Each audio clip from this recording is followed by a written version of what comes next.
Welcome back to yet another episode from the steel trenches. Let me begin with a direct question. If energy security is strategic, why is most of the world's critical mineral refining happening in China and not in India?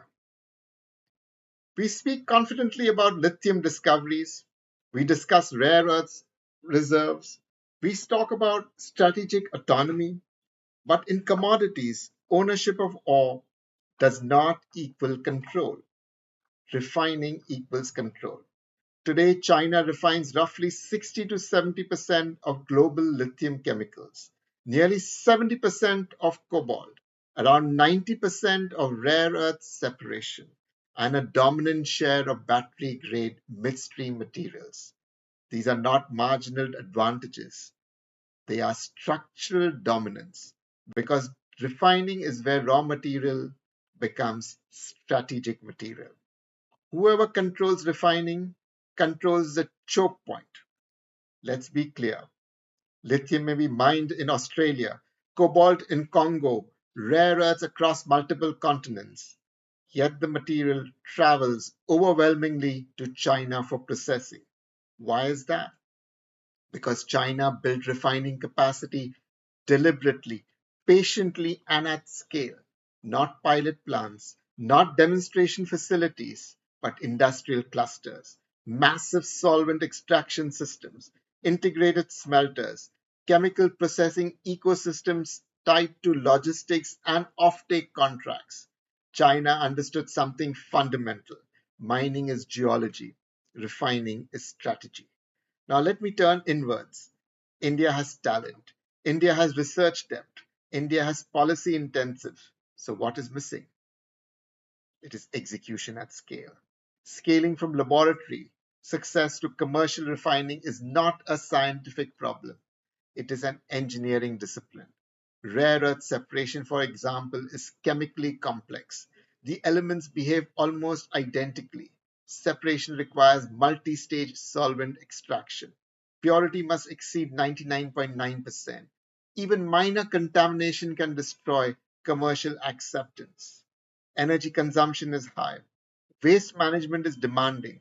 This is industrial chemistry under cost pressure, and global markets are ruthless. If your cost per ton is uncompetitive, you are irrelevant, regardless of intention. Market rewards efficiency, not announcements. This is the more uncomfortable truth. India may not lack capital, but it may lack technically fluent capital. Many entrepreneurs understand price cycles and arbitrage, but refining is not trading. Refining is throughput, recovery ratios, impurity control, and energy intensity. A 2% drop in recovery can erase margins. An impurity can reject entire shipments. An energy spike can collapse viability unless investors understand process flows, not just financial pros. Scale will remain hesitant. So perhaps the question is not, do we have enough incentives? Perhaps the real question is, do we have enough engineering literacy among decision makers? Because policy can encourage, but only industrial competence can deliver. Some may argue, why replicate what China already does efficiently? It is a fair question, but it ignores risk. When refining capacity is geographically concentrated, supply chains become vulnerable. Geopolitics intrudes. Export controls emerge. Access tightens. We have seen this before with rare earth export restrictions recently.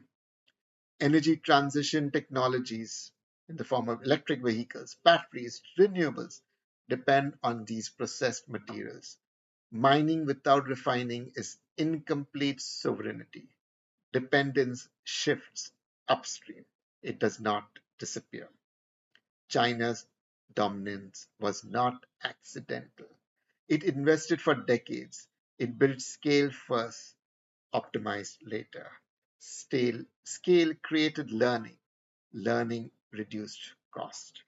Lower costs attracted global supply opportunities. Supply reinforced scale. This is an industrial feedback loop. India must decide whether it wishes to build one, because pilot plants do not alter global supply chains. Commissioned capacity does. India has a scientific base. It has policy momentum. What it must now cultivate is industrial velocity, bigger plants, faster commissioning, technically informed capital, global cost benchmarking from day one, because critical materials scale is not ambition, it is leverage, and leverage determines power. If India builds refining capacity at globally competitive scale, we move from being participants to being influencers. If we remain at pilot stage, we remain dependent, even with the reserves.